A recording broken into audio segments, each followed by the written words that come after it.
ভেনেজুয়েলার ক্যারিবীয় দ্বীপ লা আর্চিলা। যুক্তরাষ্ট্রের চোখে চোখ রেখে শুক্রবার ৩ দিনের সামরিক মহড়া শেষ করল ভেনেজুয়েলা সরকার, যার নাম ছিল স্যাব্রানো 200। এ বৃহৎ মহড়ায় অংশ নেয় হাজারো সেনা, যুদ্ধজাহাজ, ক্ষেপণাস্ত্র, হেলিকপ্টার, ট্যাঙ্ক সহ নৌযান।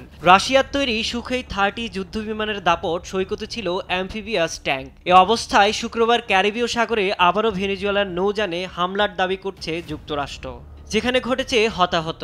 যুক্তরাষ্ট্রের দাবি এগুলো ছিল মাদকবাহী নৌযান। আমি বুঝি নির্মাণের শিল্প, সালাম স্টিল বোঝে ডিউরেবিলিটি। সালাম স্টিল, মোস্ট ডিউরেবল স্টিল। যুক্তরাষ্ট্রের সাদার্ন কমান্ডের অধীনে এ অভিযান চালানো হয়। এ অঞ্চলে দক্ষিণ ও মধ্য আমেরিকার 31টি দেশ ও ক্যারিবীয় দ্বীপপুঞ্জ অন্তর্ভুক্ত। নৌযানটি অবৈধ মাদক পাচার করছিল ও যুক্তরাষ্ট্রের দিকে আসছিল। ঘটনাটি আন্তর্জাতিক জলসীমায় ঘটেছে।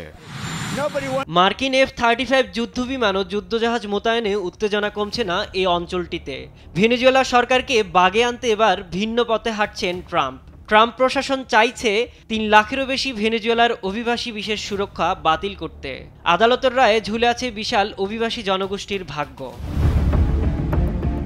মার্কিন আগ্রাসন মোকাবিলায় প্রস্তুত ভেনেজুয়েলার প্রেসিডেন্ট নিকোলাস মাদুরো। ভেনেজুয়েলার প্রতিরক্ষা শুধু সেনাবাহিনীর দায়িত্ব না, জনগণেরও দায়িত্ব আছে। আমরা প্রতিটি গ্রামে অস্ত্র ও প্রশিক্ষণ পৌঁছে দেব, যেন সবাই প্রতিরোধ গড়ে তুলতে পারে।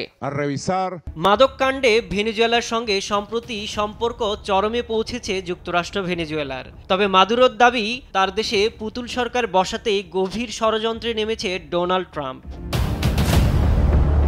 সাইদুজ্জামান, নিউজ ডেস্ক, দেশ টিভি।